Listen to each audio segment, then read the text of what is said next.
ओम जय जय जय नमोस्तु नमोस्तु नमोस्तु नमो हरिहंताणं नमो सिद्धाणं नमो आयरियाणं नमो वज्रायणं नमो लोये सवसावणं मंगलम भगवान वीरो मंगलम गौतमो गणि मंगलम कुंदुकंगाधि जयंधर्मोस्तु मंगलम सर्वमंगलमांगल्यम सर्वकल्याणकारकं प्रधानं सर्वधर्माणां जयनं जयतु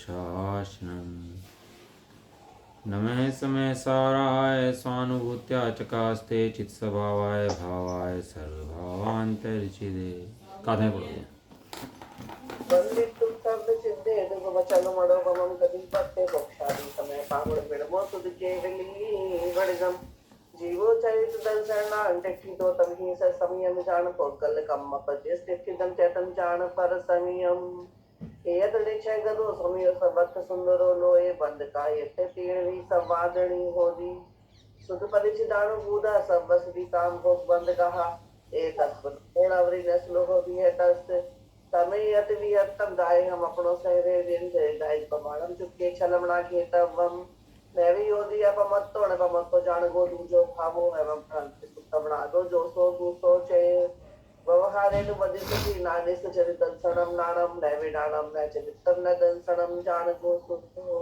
जय हो इसमें सागर अंत की जय हो। हाँ जी, शीर्ष में साज ग्रंथ विराजमान है और इसके अंदर अपनी गाथा नंबर 80, 81, 82 कल 3 गाथाएं अपनी हुई थी, है ना, जिसमें कहा था कि पुद्गल पुद्गल करता है और जीव जीव का करता है, जीव पुद्गल करता नहीं है, पुद्गल जीव का करता नहीं है। कर्ता कर्म भाव है ना, तो कर्ता कर्म के भाव के अंदर क्या समझा रहे हैं कि कर्ता कौन किसका है? नमक और मीठा एक साथ रखे हों तो नमक मीठे का करता नहीं है, मीठा नमक का करता नहीं है। शिकंजी बना दिया आपने और नमक घुल गया, मीठा घुल गया, दोनों के अंदर नमक घुल गया और मीठा भी घुल गया। अब बताओ, नमक स्वभाव छोड़ के मीठे रूप हुआ कि मीठा अपना स्वभाव छोड़ के नमक रूप हुआ? स्वभाव दोनों शिकंजी बनने के काल में भी नींबू अलग है, मीठा अलग है, नमकीन अलग है, पानी अलग है, चारों चीज़ अलग अलग हैं कि नहीं है? स्वभाव किसी ने नहीं छोड़ा। स्वभाव कोई छोड़ने समर्थ नहीं है कि कोई खट्टा छोड़ के मीठा हो गया हो, मीठा छोड़ के नमक छोड़ के मीठा हो गया हो, मीठा छोड़ के नमकीन हो गया हो। ऐसा कोई संभव ही नहीं है। जगत के अंदर ऐसी कोई वस्तु नहीं है जो एक दूसरे के रूप में परिणमन करती हो। ये सिद्धांत है। अज्ञानी को केवल मात्र ये लगता है कि मैं इस कार्य को करता हूँ, मैंने काम कर दिया। वास्तव में करता ज्ञानी भी नहीं है, लेकिन लगता है उसको कि जैसे मैंने कर दिया हो, मैंने बच्चे पाल दिए हों, मैंने खाना खा लिया हो, मैं घूम आया हूँ। ये सब अज्ञानी को भ्रांति लग जाती है दिन रात, और इस भ्रांति के वशीभूत होता हुआ ज्ञानी कर्म मानता रहता है। और अज्ञान जो कुंद नचा रही हैं वो अज्ञान की जो मान्यता भ्रांति है ना, वो भ्रांति तोड़ते हैं उसकी अज्ञानता की। इतना अभ्यास करेंगे बारंबार कि भैया किस तरह तो ज्ञान छोड़ दे, क्योंकि ये ज्ञान संसार का मूल है, संसार का नींव है, विष का वृक्ष है, विष की बेल है ये मान्यता जो तेरी अंदर पड़ी हुई है। क्या मान्यता? कि इन पुद्गल कार्यों में करता मैं हूँ, मैं बोलता हूँ, मैं सुनाता हूँ, मेरे पाप का उदय है, मुझे कोई पूछता नहीं है, हमारा तो व्यापार में नुकसान हो गया है। वो इतनी तरह की बातें मानता है जैसे मेरे साथ ही घट गया हो, मैंने ही कर दिया हूँ। मेरे बच्चे हैं, मेरी पत्नी है, मेरा शरीर है, मैं सुखी दुखी, मैं रंक राव, मेरे धन ग्रह गोधन प्रभाव, मेरे सुक्ति है, मैं सबल दीन, बेरूप सुभग मूर्ख प्रवीण, तन उपजत अपनी उपज जान, तन नशत आपको नाश। ये है जीव जीव की भूल। ये जीव संबंधी भूल और अजीव संबंधी भूल, ये 7 तत्वों की भूल से संसार खड़ा हुआ है। तत्व 8 नहीं है और तत्व 6 नहीं है, तत्व 7 हैं। 7 की भूल क्या? जीव संबंधी भूल, अजीव संबंधी भूल, जीव संबंधी भूल, अपने को जीव न जानना जीव संबंधी भूल है। अजीव संबंधी भूल माने जब अपने को जीव नहीं जाना तो किसी न किसी को अपना मान लिया, ये अजीव संबंधी भूल है। आश्रव संबंधी भूल, पुण्य को धर्म मानना, ये आश्रव संबंधी भूल है। बंध संबंधी भूल, संवर संबंधी भूल, संवर सुख का कारण है, लगता दुख का कारण है। ये संवर है, ये जो आराधना है, अपने ज्ञान की आराधना है, ये सुख रूप है कि दुख रूप है? ये सुख रूप है, और कहने के लिए सब सुख रूप रहते हैं। अब बैठाओ किसी को, चलो भाई आप सुख रूप है तो काम कर लेते हैं, थोड़ा सा ज्ञान की आराधना करते हैं, तब कौन बैठने तैयार होगा? कह ले भाई साहब तो मुझे यहाँ जाना, और अभी वहाँ जाना, अरे भाई तो मुझे ये काम है, अब मैं तो बैठ नहीं सकता, अब मैं तो भैया बहुत बिजी आदमी हूँ, I am the top of the world, मैं तो, मेरे साथ बीज आदमी कोई नहीं है, हैं? वो बहाने मारता है, सुख का कारण कहता है लेकिन करता नहीं है, मानता नहीं है, अंदर की प्रीति से नहीं मानता, ऊपर ऊपर से कह देता है। संवर निर्जरा मोक्ष सुख के कारण है, लगते दुख के कारण है, इसलिए तो लगता नहीं उनके अंदर, ये कारण है।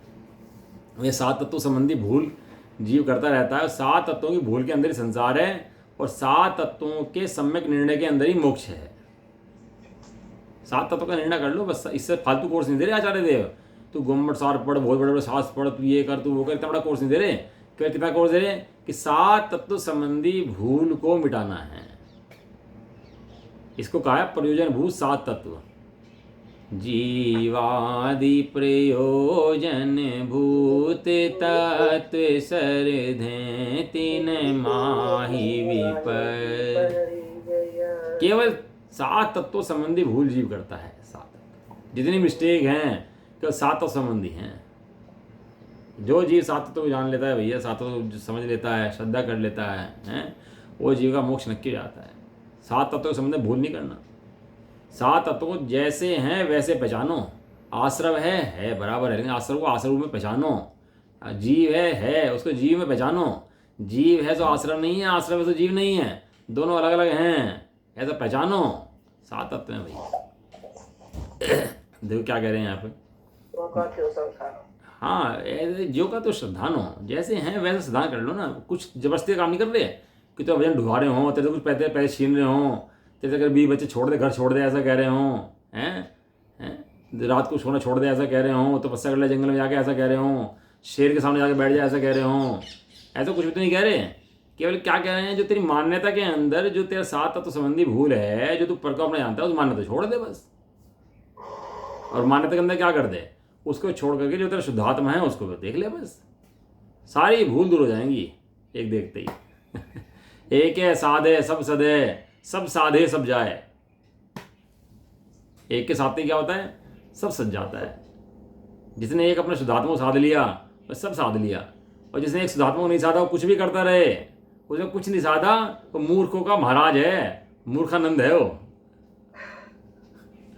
सही बता रहे आपको, एक आत्मा को ना देख के साधना नहीं करे तो मूर्ख महाराज है भैया। और कल शाम चली जाता वो सब पकड़ सारा है।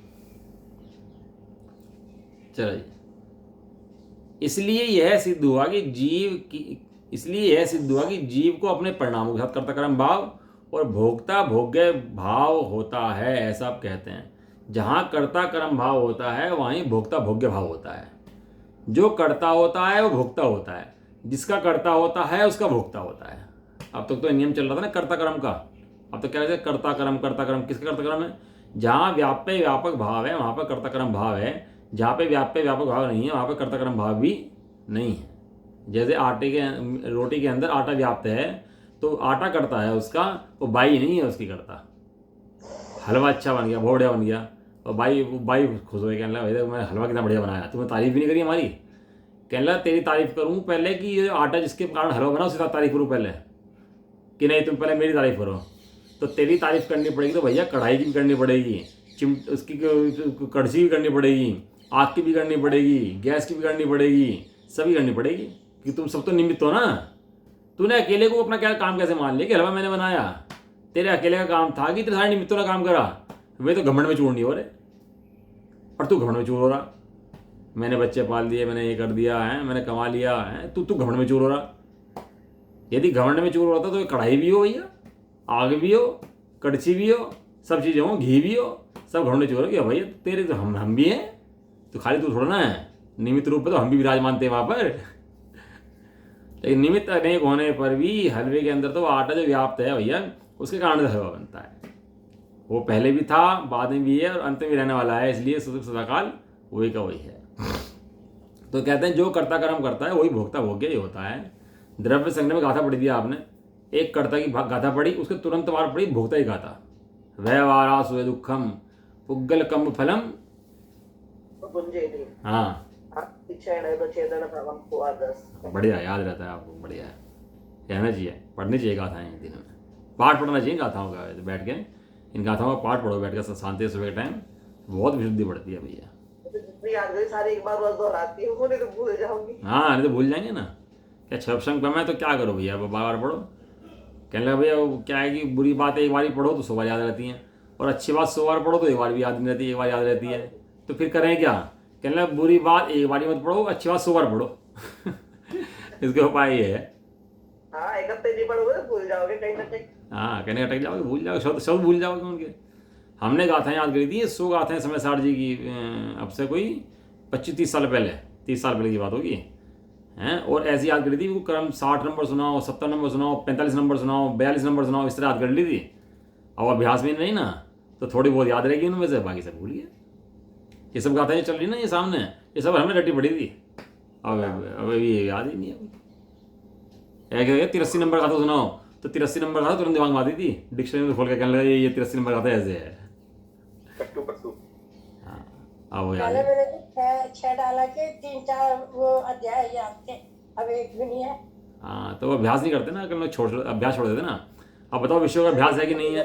खाने के अंदर पढ़ना चाहिए एक बार। खाने के अंदर नमक कब गिरना, घी कब गिरना, तेल कब गिरना, सब याद है कि नहीं है। वे तो नहीं भूले, रोज का अभ्यास है, रोज का अभ्यास है उसका, इसलिए नहीं भूलते। इसलिए उसका अभ्यास तो डेली का पड़ा ही रहेगा, लेकिन इनका अभ्यास बुद्धिपूर्वक डेली करें हम लोग, तब काम बनता है। चलो गाथा पढ़ते हैं। निश्चणयस्य एवं आदा अपाण में विहि करे दी, वेदयति पुणोतम चेव जान अत्तादु अत्ताणम। आत्मा करे निज को ही ये मंतव्य निश्चय नहीं का, अरुभोगता निज को ही आत्मा शिष्य को तू जाने ना। निश्चय से, निश्चय से मैंने निश्चय से सिंपल लिख दो। एवं, एवं मैंने इस प्रकार, आदम ने आत्मा, अपाण में, अपाण में अपने आत्मा को ही करोति, अपने आत्मा को ही करता है। निश्चय से आत्मा अपने आत्मा को ही करता है, ये भी व्यवहार का वो है शब्द। आत्मा आत्मा को करता है, नवीन नवीन काम करता है, ये व्यवहार की बात है। नवीन तो नवीन है और जो कहते हैं नवीन नवीन काम करता है तो ये व्यवहार में आ जाता है। आत्मा आत्मा काम करता है मतलब आत्मा आत्मा रूप रहता है, यही आत्मा का काम करना है। वेदयति, वेद वेदता है, भोगता है। पुण्यो मैंने पुण्य, और तम चेव, और उसको, जान अत्तादु अत्ताणम, ऐसा तू आत्मा को शिष्य जान, निज को आत्मा जान। गाथा का अर्थ लिख ले करवाओ ऊपर ना, गाथा का अर्थ जो है वो सपना ने गाथा ही गाथा का अर्थ से पढ़ाओ, तो उससे ना गाथा के अर्थ से पढ़ने से गाथा के अर्थ क्लियर होगा पहले उसका। गाथा अर्थ, निश्चय न का ऐसा मत है कि आत्मा अपने को ही करता है और फिर आत्मा अपने को ही भोगता है, ऐसा है शिष्य तू जान। जान माने आदेश है, आदेश, कोई रिक्वेस्ट नहीं कर रहे, वो नहीं कर रहे। जान, जो जान शब्द लिखा है तो जान एक आदेशात्मक शब्द है, उसके अंदर आदेश दिया है कि ऐसा तू जान। यदि शिष्य है तो जान, और शिष्य नहीं है तो मत जान, फिर तो तू संसारी है भाई। आचार्य दे तो आदेश करते हैं भैया कि यदि संसार से निकलना चाहता है तो तुझे करना कुछ नहीं है फालतू पढ़ने काम, तुझे केवल ज्ञान के काम को ज्ञान जानना है और बाकी का सब काम को उससे भिन्न जानना है। देखो टीका पढ़ते हैं इसकी, बहुत सुंदर टीका है इसकी, और नया उदाहरण लिया आचार्य देव ने इसके अंदर, एकदम एकदम उदाहरण बदल देते हैं। आचार्य रामचंद्र देव ने उदाहरणों के माध्यम से बहुत समझाया, बहुत समझाया। आचार्य कुंदकुंद देव ने तो एक आधा उदाहरण लिया होगा ठीक गाथाओं के अंदर, राजा वाजा का उदाहरण, राजा का उदाहरण लिया है, कुछ ज़्यादा उदाहरण लिए, लेकिन आचार्य रामचंद्र ने तो उदाहरणों की लाइन लगा दी वास्तव में, क्योंकि जीव को जल्दी समझ आ जाता है ना उदाहरण के माध्यम से। देखो अब कितना बढ़िया उदाहरण इसके अंदर आएगा और कितना बढ़िया सिद्धांत निकल आएगा उसके अंदर से उदाहरण के माध्यम से। सही में जीव को सुनने को फुर्सत नहीं अपने बारे में। एक बार जीव अपने को देख लेना तो सारी दुनिया छड़ी भूल जाए वास्तव में संसार की, और जीव को बस इतनी सुनने और समझने तक की देर है बस, और इतना सुनता समझता ही नहीं है बस, इसी दिक्कत है। यदि एक बार थोड़ा सा समय लगा के सुन समझ लेना कि मैं कौन हूँ और कैसा हूँ, तो दुनिया की सारी छड़ी भूल जाएगा। फिर ये सब भूल जाएगा कि दुनिया में संसार में कुछ होता है। लेकिन बात करने की फुर्सत नहीं है इनसे आचार्यों से। शास्त्री पढ़ेंगे ऐसे, कहीं से पढ़ लिया, कहीं पढ़ लिया, नहीं पढ़ा नहीं पढ़ा, परमात्मा पढ़ेंगे आराम से पढ़ेंगे, मतलब कोई रुचि नहीं है विशेष पढ़ने की, और रुचि के बिना वो प्रकट होता नहीं है। देखो ठीक है, जैसे उत्तरंग, उत्तरंग माने जिसमें तरंगे उठती हों ऐसा तरंग वाला, उत्तरंग माने तरंग उठती है। और निस्तरंग माने जिसमें तरंगे विलय हो गई हों, ऐसा बिना तरंगों का। दो चीज आई इसके अंदर, एक तो उस तरंग और एक निस्तरंग। समुद्र के अंदर लहरें उठती हैं, हवा चलती है बाहर में, और क्या होता है, लहरें उसके अंदर उठती हैं। नदी के अंदर भी देख लो, जब तेज हवा चलती है तो तेज लहरें उठती हैं, और जब हवा नहीं चलती तो शांत रहता है। तालाब भी ऐसे ही है, तालाब के अंदर लहरें उठती हैं कब, जब उसमें हवा आती है तो हो जाते हैं। और समुद्र की कमाल है, समुद्र कभी भी अपनी सीमा नहीं तोड़ता। समुद्र सीमा के अंदर रहता है अपनी, समुद्री खास बात है। अब आजकल पंचम काल कलिकाल में समुद्र सीमाएं तोड़ता है, वरना वास्तव में समुद्र सीमा तोड़ता ही नहीं है। समुद्र के किनारे रोड बनी हुई हैं, कभी भी समुद्र का पानी रोड तक भी नहीं आता, बढ़ करके रोड तक आ गया हो। हम गए थे वहाँ चेन्नई वगैरह, तो वहाँ पर देखा कि समुद्र किनारे भी रोड बनी हुई है वहाँ। तो कह रहे हैं जब तेज तरंग चला तो वो भी पार कर दे। नहीं, वो बढ़ता ही तो नहीं है, बस इतनी तो खास बात है उसके अंदर। वो बढ़ जाए वो ऊपर नहीं उठता, वो अपनी सीमा के अंदर रहता है, एक सीमा से बाहर हो जाता ही नहीं है, घटता बढ़ता नहीं है समुद्र। जैसे उस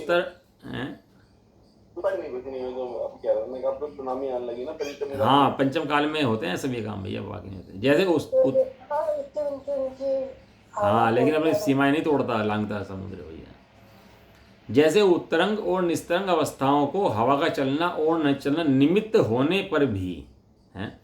अब हवा नहीं है तो समुद्र नहीं हिल रहा, और हवा आई तो समुद्र हिलने लगा है। कह रहे हैं देखो कितना बड़ा सिद्धांत लगे हैं, ऐसा निमित्त होने पर भी हवा और समुद्र को व्यापक व्यापक अभाव का अभाव होने से कर्ता कर्मपने की असिद्धि है। अब क्या है, हवा के कारण से समुद्र ऊपर बढ़ा, हवा के कारण से लहर आई है। हवा के कारण से लहर आई क्या, कि निमित्त व्यापक भाव उसका हवा का लहर से है कि नहीं है, ये बताओ पहले आप। हवा का और पानी की लहर का व्यापक संबंध है कि नहीं है? क्या हवा पानी है, क्या पानी हवा है? ऐसा नहीं है। तो भी ऐसा नहीं होने पर भी वो हवा के निमित्त से उसमें लहर उठती है। लेकिन यदि निमित्त कार्य करता होता तो समुद्र में लहर उठती, जो रेत पड़ा ना कोने पर उसके अंदर भी लहर उठती, सड़क है उसमें भी लहर उठती। लेकिन वो हवा उसका करता नहीं है। हवा के काल में जो समुद्र की अपनी लहर रूप स्थिति होती है वो समुद्र की होती है, समुद्र के अंदर होती है, हवा उसका करता नहीं है। हवा निमित्त है, निमित्त है तो निमित्त मात्र है।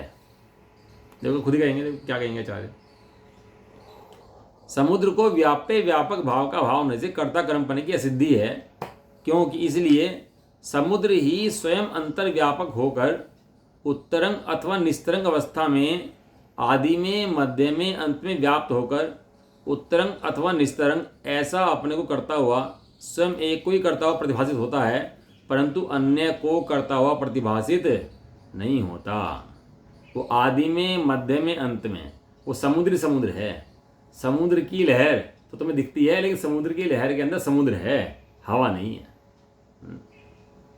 और फिर जैसे वही समुद्र भाव्य भावक भाव के अभाव के कारण पर भाव का पर के द्वारा अनुभवन अशक्य होने से अपने को उत्तरंग अथवा निस्तरंग रूप से अनुभव करता हुआ स्वयं एक को ही अनुभव करता हुआ प्रतिभासित होता है, परंतु अन्य को अनुभव करता हुआ प्रतिभासित नहीं होता।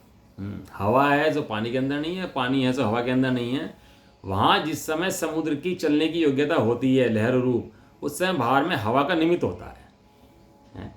निमित्त नाम का कोई द्रव्य जगत के अंदर है नहीं, निमित्त नाम का कोई द्रव्य नहीं है। निमित्त तो खुद अपने उपादान है। सब्जी संवरी, चाकू ने सब्जी संवारी, वहाँ चाकू सब्जी के संवरने में निमित्त है, और सब्जी भी चाकू के ऐसे जैसे चलने में निमित्त है। वो दोनों निमित्त हैं दूसरे के, लेकिन वो उसके अपेक्षा निमित्त है और उसके अपेक्षा निमित्त है। लेकिन व्यापक भाव का भाव उन दोनों के अंदर है। ऐसा इसी प्रकार अभी तो उदाहरण दिया है, अब इसी प्रकार करें संसार युक्त और निसंसार अवस्थाओं को। संसार युक्त माने दो तरह के जीव होते हैं, एक संसारी जीव होते हैं, एक मुक्त जीव होते हैं। दो जीव होते हैं। जो अनंत तक के जीव हैं वे सब कौन है? संसारी। हाँ, अरहंत भी संसारी हैं। जब अरहंत और मुक्त के दो भेद जीवों के अंदर लोगे तो अनंत मुक्त के दो जीव भेद लेते ही वहाँ अरहंत तक के सब संसारी और बाकी जो है सब मुक्त। बेलिहाज दर्शन है जैन धर्म बिल्कुल। सत्य को सत्य कहता है बिल्कुल, कहना संसारी है अनंत कि हाँ संसारी हैं क्योंकि संसार के अंदर हैं अभी। और मुक्त जब सिद्ध बन जाएंगे तो मुक्त कहलाएंगे। तो जो संसार अवस्था में है और सिद्ध अवस्था में है वो वहाँ जीव है, कर्म है। कहते हैं संसार अवस्था के अंदर भी जीव की अपनी अवस्थाओं में जीव व्याप्त है और मुक्त अवस्था में भी वहाँ जीव व्याप्त है। यहाँ भी कर्म उसका कुछ नहीं करता और सिद्ध अवस्था में कर्म कुछ नहीं करता। वो जीव ही स्वयं करता है और जीव ही स्वयं भोगता है। हम जो प्रतीक मानते हैं संसारी अवस्था में मानते हैं, भगवान को मानते हैं। हाँ अनंत पुराण। अब जब जीवों के भेद मानोगे ना, सम्य दृष्टि मिथ्या दृष्टि, तो चौथे गुण सात तक सम्य दृष्टि, नीचे मिथ्या दृष्टि और उसके ऊपर सब सम्य दृष्टि। अब जीवों के भेद है ना, बहुत तरह के भेद हैं, संसारी, मुक्त, मिथ्या दृष्टि, सम्य दृष्टि हैं, ऐसे बहुत भेद हैं। कह रहे हैं इस प्रकार संसार युक्त, संसार और निसंसार अवस्थाओं को पुद्गल कर्म के विपाक का संभव होना, उत्पत्ति होना और असंभव ना होना, निमित्त होना। संसार अवस्था के अंदर पुद्गल कर्म यदि ना हो तो संसार अवस्था ना हो, ये कह रहे हैं। लेकिन निमित्त होने पर भी क्या है वो संसार अवस्था में, वहाँ पर वो पुद्गल कर्म निमित्त है। जीव के परिणाम से कर्म बनता है, कर्म से जीव के परिणाम होते हैं। वैसे जीवों के परिणाम से कर्म बनते हैं और कर्म के जब उदय होते हैं तो जीव उसमें जुड़ के वैसे ही परिणाम कर लेता है अपने। तो ऐसा, लेकिन ऐसा जो जीव स्वयं के परिणाम करता है वो कर्म जबरदस्ती करके उसके परिणाम नहीं कराता। निमित्त के दो भेद हैं, प्रेरक और उदासीन। दो भेद आते हैं ना। प्रेरक माने जो इच्छा पूर्वक कार्य कराए उसे प्रेरक निमित्त कहते हैं, और जो इच्छा पूर्वक कार्य न कराए उसको उदासीन निमित्त कहते हैं। पानी रखा है, आपको प्यास लगी, पानी तो नहीं कह रहा आपसे पी लो, आगे मर्जी करे पियो, नहीं मत पियो। वहाँ निमित्त के दो भेद हैं, प्रेरक उदासीन। लेकिन वास्तव में निमित्त जितने होते हैं उदासीन होते हैं, सारे निमित्त सारे उदासीन हैं। निमित्त कोई कार्य करता ही नहीं है। यदि उपादान की योग्यता उस कार्य के उस काल की ना हो तो निमित्त कुछ भी करने में असमर्थ है। निमित्त कुछ नहीं कर सकता। अब इतना बड़ा उदाहरण है कि मास्टर पढ़ाए सब स्टूडेंट को, तो यदि मास्टर पढ़ाने करता हो तो सबको बराबर समझ आना चाहिए, लेकिन वहाँ सबको बराबर समझ में आता नहीं है। हमने दो बार ए बनाया और ए बनाया, हमने बनाया ना दोनों दो बार ए और ए। बताओ दोनों ए बिल्कुल एक से हैं क्या? नहीं होते, नहीं। तू ही बनाने वाला और तू ही करता, तेरी राइटिंग बहुत अच्छी है, तू ही लिखने वाला, तो ये दोनों एक से भी नहीं हो रहे हैं। ये दोनों, अब वो सिग्नेचर बैंक चेक कर ले, वो तो स्थूल चेक करते हैं, लेकिन वास्तव में जाके उसमें लगा दोगे ना, उसमें देख चेक करोगे मशीन में जाकर, तो पता लगेगा कि उसके दोनों के बिल्कुल कुछ मिलते ही नहीं है आपस में, बहुत डिफरेंस दोनों के अंदर। कोई करता नहीं है ना, उनका सिग्नेचर का करता कौन है? वो कलम पेन दवात उसकी करता है, तू करता नहीं है उसका। और जैसा उसका परिणाम होता है वैसा होता है, तू कैसे करता है उसका? और वही खिलाड़ी जो छक्के मारता है ग्राउंड के ऊपर, वो छक्के मारता है, तो छक्के मारने वाला खिलाड़ी आउट कैसे हो जाता है? आउट कैसे हो जाता है? फिर तो छक्के मारता रहे, लेकिन वो आउट भी जाता है उसके बाद भी। ये करता है थोड़े से अनुकूल कार्य को देख करके अपने को करता मानता है, और जब अनुकूल कार्य अपने अनुकूल नहीं होते तो क्षुब्ध हो जाता है, क्षोभ हो जाता है चित्त में इसके, कि जब मैं इसका करता हूँ तो मेरे अनुकूल क्यों नहीं हो रहा है। ऐसा क्षोभ उत्पन्न होता है चित्त के अंदर, होता ही नहीं होता है। और जब अनुकूलता होती है तो अभिमान होता है, और अनुकूलता ना हो तो क्षोभ होता है। आचार्य देव भैया सारी रहे हैं कि भैया ये पुद्गल कार्य करता है, पुद्गल द्रव्य ही है, और अन्य कोई द्रव्य से करता नहीं है। अब देखो ना, किसी के बाल उड़ जाते हैं, 30 साल का बालक हो, उसके बाल, बच्चा जवान, उसके बाल उड़ गए, और एक 70 साल का बैठा उसके बाल खूब बैठे। अब बताओ कौन करता है इनका? किसी ने रोके उनको बालों को? लेकिन जिस द्रव्य का जिस काल में जैसा परिणाम समय होता है वो हो ही रहा है, उसमें कुछ करने में समर्थ नहीं है।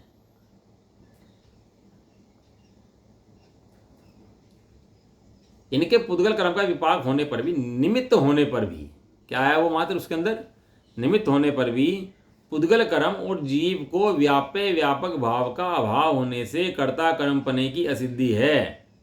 वो पुद्गल जीव के अंदर पुद्गल कर्म नहीं घुस गया। यदि पुद्गल के अंदर जीव के अंदर पुद्गल कर्म घुस जाता तो जीव कहीं मुक्त नहीं होता, जीव की प्रॉपर्टी डिस्टर्ब हो जाती है। क्या हो जाता है? जीव की प्रॉपर्टी डिस्टर्ब हो जाती है। प्रॉपर्टी कहो गुण कहो एक ही बात है, वो गुण डिस्टर्ब हो जाते हैं, प्रॉपर्टी डिस्टर्ब हो जाती है, लेकिन वो उसकी प्रॉपर्टी डिस्टर्ब करने में समर्थ नहीं है। उसकी अपनी प्रॉपर्टीज हैं और उसकी अपनी प्रॉपर्टी है, प्रॉपर्टीज है। इसलिए जीव ही स्वयं अंतर्व्यापक होकर संसारयुक्त अवस्था में भी और निसंसार अवस्था में भी आदि मध्य अंत में व्याप्त होकर संसारयुक्त हो या संसार रहित हो, ऐसा अपने को करता हुआ अपने को एक को ही करता हुआ प्रतिभासित होता है, परंतु अन्य को करता हुआ प्रतिभासित नहीं होता भैया। इसलिए कहा उसके अंदर नियम सार जी के अंदर जो औदैहिक औपशमिक छायाक्षमिक छायिक भाव हैं वे पुद्गल के हैं, जीव के नहीं हैं। बताओ कि उदय किसका? पुद्गल का। उपशम किसका? पुद्गल का। क्षयोपशम किसका? पुद्गल का। और क्षय किसका? क्षय किसका? अब बताओ, क्षय ज्ञान है। सुनो, छह छह छह शब्द दिया ना, छह, तो ज्ञान का क्षय हो गया क्या? नहीं, ज्ञान का तो खुद ही कह रहा है ना छह है, तो छह कहने से खुद ही लग गया ना पुद्गल कर्म है इस यहाँ पर। इसका मतलब यहाँ ये कब कहा कि केवल ज्ञान है, यहाँ तो छह कह रहे, और छह कहने पे कौन आया? कर्म। तो जो कर्म का क्षय हुआ उस कर्म के क्षय का करता जीव द्रव्य नहीं है, उस कर्म के क्षय करता पुद्गल द्रव्य है। तो हाँ, ये चार अवस्थाएं जो है ना, औदैहिक औपशमिक छायाक्षमिक छायिक, ये सब पुद्गल द्रव्य की अवस्थाएं हैं, ये जीव की अवस्थाएं नहीं है। जीव तो अपनी ज्ञान अवस्था करता है, अन्य अवस्था करता जीव द्रव्य नहीं है। अभी इतना पढ़ाया कर्म के बारे में क्योंकि इसे कर्म की भ्रांति बहुत है, और नहीं तो शिव भूति मुन्नार की तरह एक ज्ञान पढ़ लेना बस। कर्म भिन्न जीव भिन्न, कर्म भिन्न। ये कर्म मतलब कर्म कहो, कर्म के उदय में ये होने वाली अवस्थाएं करो, तो कर्म के उदय में होने परिणाम कहो। तीन चीज कर्म के परिवार के अंदर है, कर्म, कर्म के उदय में वस्तुएं प्राप्त, और कर्म के उदय में होने वाले अपने परिणाम। इन तीनों से भिन्न मैं कौन हूँ? मैं जीव द्रव्य हूँ। इतना कोर्स मोक्ष जाने के लिए काफी है। संसार रही तो संसार में कौन है? वो जीव ही उसका करता है, जीव भोगता है। पुद्गल ना करता है ना पुद्गल उसका भोगता है। ये ऑटोमेटिक व्यवस्था है। जैसे जीव परिणाम खराब करता है तो ही कर्म बनते हैं, और जैसे उनसे नहीं जुड़ता है तो कर्म नहीं बनते। लेकिन कर्म जानबूझकर बनते हों और जानबूझकर हटते हों, ऐसी व्यवस्था नहीं है। ऐसी ऑटोमेटिक व्यवस्था है। देखो, मशीन होती है ना, वजन तोलने की होती है, कोई मशीनें होती हैं, तो क्या करते हैं उसके अंदर ऑटोमेटिक जाते हैं, सिक्का गिरते हैं और पर्ची निकल जाती है, आपके वजन की निकलती है ना, उसके अंदर वजन की पर्ची निकल जाती है ना, ऐसा होता है। अब वहाँ पे एक मैनुअल मशीन खड़ी करो आप, ऑटोमेटिकली मैनुअल, और वहाँ पे एक आदमी खड़ा करो वहाँ पर उसके लिए। अब वो आदमी क्या करेगा? पैसे लेगा, वजन तोलेगा और आपको बताएगा, पैसे तोलेगा, वजन लेगा, बताएगा। कितनी गलतियों के चांस हैं और कितनी चोरी के चांस है उसके अंदर। सरकारी आदमी खड़ा हो गई, कितनी चोरी के चांस है उसके अंदर। लेकिन मशीन के अंदर ऑटोमेटिक व्यवस्था है, गेरो निकल जाएगा, गेरो नहीं गेरो तो नहीं निकलेगा। ऐसी ऑटोमेटिक व्यवस्था उस मशीन के अंदर है। ये जगत भी ऐसी ऑटोमेटिक चल रहा है। जीव ने परिणाम खराब करेगा तो ही कर्म बन जाएंगे, और जीव परिणाम को तो खराब नहीं करेगा तो ही कर्म छूट जाएंगे। सारी व्यवस्था ऑटोमेटिक। करता हुआ प्रतिभासित अंतर्व्याप्त होकर संसार युक्त और संसार रहित, ऐसा अपने को करता हुआ अपने को एक को ही करता हुआ प्रतिभासित होता है, परंतु अन्य को करता हुआ प्रतिभासित नहीं होता है। और फिर उसी प्रकार यही जीव भाव्य भावक अभाव के कारण प्रभाव द्वारा पर के द्वारा अनुभव अशक्य होने से, पर अपना दर्द हो भैया अपना महसूस होता है कि दूसरे महसूस नहीं होता है। तो दूसरा महसूस कर नहीं सकता उसको। अपना ज्ञान अपने को महसूस होता है, दूसरे को महसूस नहीं होता। अपना ज्ञान का भोगता हम अपने आप हैं। भाव्य भाव भाव क्या? भाव्य भाव मैंने उसको वो वेदन करता है उसका। एक तो करता है, कर्ता कर्म भाव, एक भोगता है तो भाव्य भाव भाव। आपने कहा था नंबर पढ़ी थी ना 36-37, उसमें आया था भाव्य भाव भाव। आप पढ़ोगे दोबारा, 36 नंबर आता है भाव्य भाव भाव का भाव करके। मोह कर्म को की बात थी उसके अंदर, गाथा नंबर 32 में भी आया। उसके अंदर मोह कर्म की भाव है कि मोह कर्म को अनुभव करता है वो जीव, जबकि मोह कर्म से रहित शुद्धात्मा दिखाया था वहाँ पर। तो ये कह रहे कि यहाँ जो जीव भोगता है वो अपने ज्ञान मात्र का भोगता है, अन्य कर्मों का भोगता वो जीव नहीं है। पर के द्वारा अनुभव हो नहीं सकता। वो कर्म जीव को अनुभव कराएं ऐसा है भी नहीं। जीव तो अपना अनुभव स्वयं करता है। इसलिए संसार सहित और संसार रहित अपने को अनुभव करता हुआ, अपने को एक को ही अनुभव करता प्रतिभासित हो, परंतु अन्य को अनुभव करता प्रतिभासित ना हो। कर्म को करता हुआ भोगता हुआ प्रतिभासित नहीं होता। जीव तो अपने परिणामों को ही करता है, अपने परिणामों को ही भोगता है। देखो क्या है कि एक वो मोटरसाइकिल थी और उसके अंदर किसी ने चोरी का पेट्रोल गिर दिया, और चोरी का पेट्रोल गिरा तो उसने मोटरसाइकिल चलाने लगा। तो पुलिस वाले ने पकड़ लिया कि भाई तूने चोरी का पेट्रोल क्यों गिरा इसके अंदर? कि जी मैंने ना पेट्रोल पिया ना खाया, ये मोटरसाइकिल है भैया, इसे पकड़ लो। कहना नहीं भाई तू ही पकड़ा जाएगा। कि क्यों मैं को पकड़ा जाऊँगा जी, मैंने तो ना लिया ना पिया ना खाया, मैंने कुछ करा ही नहीं है। कहने लगा भाई साहब भले ही पेट्रोल मोटरसाइकिल में पिया हो, लेकिन वो जो परिणाम रात चोरी के करे वो मोटरसाइकिल नहीं करे, वो तूने करे, इसलिए मोटरसाइकिल नहीं बंधेगी, तू बंधेगा। समझ में आया? शरीर क्यों नहीं बनता और जीव का बन जाता है? क्योंकि वो चोरी आदि जो करता है ना, वो तो मोटरसाइकिल नहीं करती, वो तू करता है। तो इसलिए पुद्गल कर्मों को पुद्गल कर्म नहीं करता, वो तू करता है। तू करता है इसलिए बन जाता है। लोग के अंदर भी व्यवस्था है कि नहीं है यही? अब गाड़ी से कोई मार दे किसी को, तो गाड़ी अरेस्ट होती है कि वो मारने वाला अरेस्ट होता है? क्यों? दोनों ही होते हैं। गाड़ी क्या करोगे अरेस्ट करके? गाड़ी तो छूट जाती है, गाड़ी तो नहीं, बाद में छूट जाती है, लेकिन मेन जो दोष है वो तो करने वाले पे आता है। हाँ, दोस्त तो करने वाला का है ना उसका। इसी तरीके से भैया शरीर तो कुछ करने के लिए कहता नहीं है, लेकिन तू परद्रव्य को करता है। मान करो जो अपना एक्सीडेंट डेली करता है ना, हर क्षण पर एक्सीडेंट करता है, इससे वहाँ से कर्म का बंध होता है। अब लोग जानता नहीं ना, वहाँ से वही भोगता है वस्तु। उसके कर्म को करता है, फल को भोगता है, कर्म को करता है, फल को भोगता है। ये बात कह रहे हैं। मुकदमा करने वाले को चलता है, दंड भी करने वाले को ही मिलता है। हाँ वही है ना, वो भले वो काम कोई कहीं और हो रहा हो, कुछ भी हो रहा हो, वो तो पकड़ते नहीं है, और इसको पकड़े बैठा लेते हैं। क्यों? क्योंकि तूने भाव करे हैं ऐसे करने के। वो तू खाली भाव तो कर सकता है, और इसके अलावा कर सकता है भावार्थ। अब जैसे कोई कमरा हो, अपने घर के अंदर कोई बैठा हो और खूब बाहर देखता रहे, खूब चिल्लाता रहे, ये लड़ रहे हैं, झगड़ रहे हैं, जा रहे हैं, और कलेश करता रहे घर में बैठ के अपने, अरे भैया दुनिया में हंगामा मचा पड़ा है, ऐसा हो रहा है, दुनिया को देख के रोता रहे हैं, और दुनिया दुखी हो, दुनिया तो भ्रष्ट हो गई है, सब बर्बाद हो गए हैं, ऐसा हो गए हैं, और देख के दुखी होता रहे। तो वो दुखी जो हो रहा है, दुनिया तेरे से दुखी होने के लिए तो कह नहीं रही तो दुखी हो, वो तो समय दुखी हो रहा है। तो जो दुखी हो रहा है और दुखी कर्म का फल तू भोगेगा, दुनिया भोगेगी। अब तो कमरे में बैठ के चिल्ला सकता है अपने, इस तरह जीव अपनी सीमाओं के अंदर बैठा है, निकलने की व्यवस्था है नहीं, वहाँ बैठे चिल्लाता रहता है, बस वो चिल्लाने का बंद करता रहता है। भावार्थ, आत्मा के परद्रव्य पुद्गल कर्म के निमित्त से संसार युक्त और संसार रहित अवस्था है। आत्मा उस अवस्था रूप से स्वयं ही परिणमित होता है, इसलिए वह अपना ही करता होता है, अपना ही भोगता होता है। पुद्गल कर्म का कर्ता भोगता तो कदापि भी नहीं है। शरीर में बताओ आत्मा स्त्री है कि नहीं है? आत्मा पुरुष है कि नहीं है? आत्मा सेठ है कि नहीं है? आत्मा राजा है कि नहीं है? आत्मा भिखारी है कि नहीं है? आत्मा चमार है कि नहीं है? आत्मा जैन है कि नहीं है? अब जैनी को लगे धर्म हमारा है। भैया आत्मा का कोई ऐसे कुल जो जाति गोत्र नहीं होते, यश अपयश आत्मा के नहीं होते हैं। ये नाम वाम जो होते हैं ये हमारे आत्मा के नहीं होते। ये धन परिग्रह ये मकान वगैरह हमारे आत्मा के नहीं होते। क्यों? एक लक्षण मान लो, आत्मा अमूर्तिक है। आत्मा कैसा है? अमूर्तिक। और ये जितने हैं ये सब है मूर्तिक। और मूर्तिक का मूर्तिक होना असंभव है। मूर्तिक कभी मूर्तिक हो नहीं सकता, अमूर्तिक हो नहीं सकता, इसलिए ग्रहण कर नहीं सकता।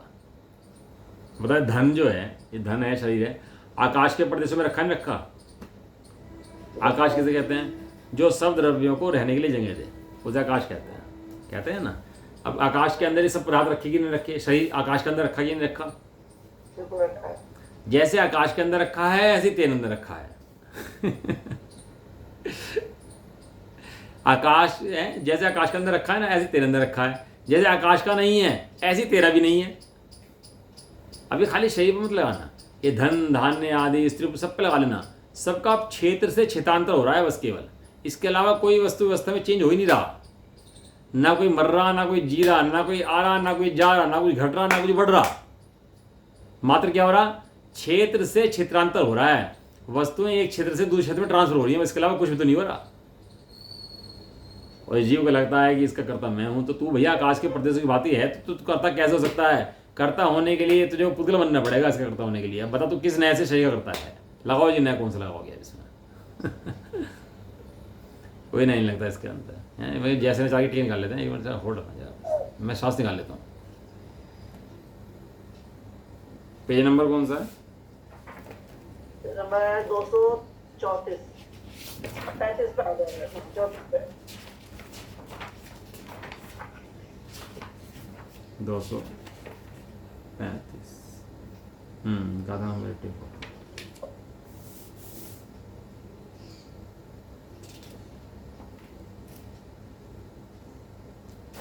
हाँ 235 214 लास्ट में उत्थानिका।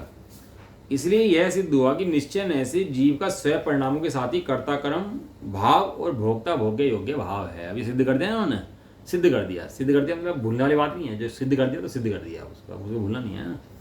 तात्पर्य वृत्ति, जिस प्रकार हवा निमित्त होती है फिर भी तथापि निश्चय न से समुद्र ही कल्लोलों तरंगों को करता है, परिणमन करता है, इसी प्रकार यद्यपि द्रव्य कर्म के उदय से असद्भाव तथा सद्भाव रूप कारण अशुद्ध तथा शुद्ध भावों के होने में निमित्त है।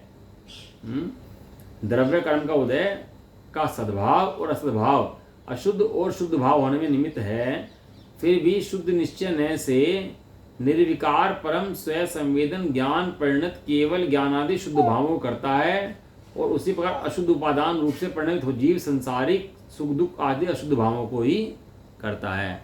अशुद्ध अवस्था में भी वो जीव है और शुद्ध अवस्था में भी वो जीव है। पुद्गल कर्म उसको अशुद्ध नहीं बनाता और पुद्गल कर्म उसको शुद्ध नहीं बनाता, ऐसा। यहाँ परिणामों के परिणमन को ही कर्तृत्व जानना चाहिए। इस प्रकार केवल कर्ता ही नहीं है अपितु भोक्ता भी है। जैसे आत्मा स्वयं शुद्धात्मा की भावना से उत्पन्न सुख रूप शुद्ध उपादान से शुद्धात्मा को भोगता है, उसी प्रकार आत्मा अशुद्ध उपादान से अशुद्ध आत्मा को भोगता है। उसका कर्ता आत्मा है, ऐसा जानो। इस प्रकार निश्चय कर्तृत्व भोक्तत्व का व्याख्यान करने वाली गाथा पूर्ण हुई। कर्म तो ना तो सुख दुख का करता है, ना सुख दुख का भोगता है। कर्म सुख दुख भोगते हैं क्या? कर्म बेचारे कौन भूर मेरी अधिकाई, अग्नि सहे घनघात लोहे की संगति पाई। अग्नि क्यों पिट रही है? क्यों बताओ, अग्नि क्यों पिट रही है? उसकी संगति, हाँ, अग्नि लोहे की संगति कर रही इसलिए पिट रही, नहीं तो अग्नि को पीट सकता है क्या? अग्नि को पीटने में कोई समर्थ नहीं है, हैं? अब एक दिन एक आदमी बर्फ को कूट रहा बैठ करके, बताओ बर्फ क्या है? पानी है, लेकिन पानी क्यों कूट रहा? क्योंकि वो बर्फ जम गया उसका, इसलिए कूट रही है। पिटाई हो रही नहीं हो रही उसकी? अब क्यों हो रही? कि बर्फ बन गई उसकी पानी की। तो पानी से ब्रह्म अवस्था उसकी खुद स्वयं ही अपने काल में हुई है। ऐसी प्रत्येक जीव का परिणाम अपने काल में स्वकाल में होता है। उसका कर्ता भी जीव होता है, भोक्ता भी जीव होता है। पुद्गल कर्म ना उसका कर्ता होता है ना उसका भोक्ता होता है। स्पष्ट सिद्धांत आचार्य देव कह रहे हैं बिल्कुल एकदम। अब इसमें बट लगाए किंतु लगाए तो भैया उससे काम चलने वाला है। ठीक है जी, इसकी गाथा ही पूर्ण हुई। अब अगली गाथा जाएगी। अब व्यवहार बताते हैं कि व्यवहार ने ऐसे कैसा है, तो व्यवहार ने कितना कार्य करता है, उसकी बात हम लोग कल करेंगे। ठीक है। सहजानंदी शुद्ध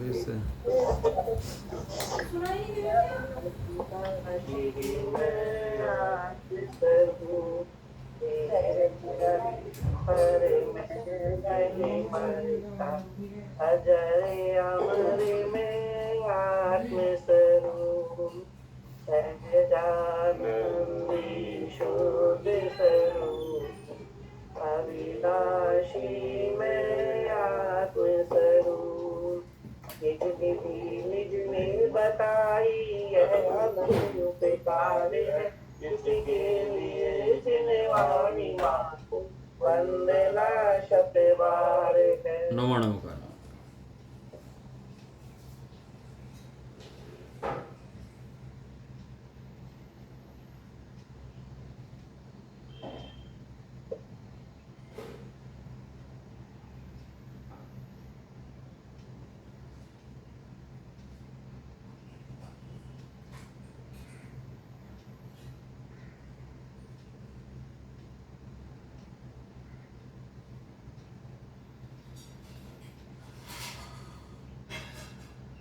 देखो, जीवों को अनादिकाल से भोग की रुचि तो बहुत पाया, मतलब सुनना भी पसंद नहीं है, लेकिन अब संसार से निकलने की बात जीव ने कभी सुनी नहीं। बताओ, जैसे जीव रुचती नहीं, जीव को बताओ संसार से निकलने की बात रुचती नहीं। चलो चलो, दाक्षिणायनी माता की, महान जैन धर्म की, एक साथ बोलिए जय।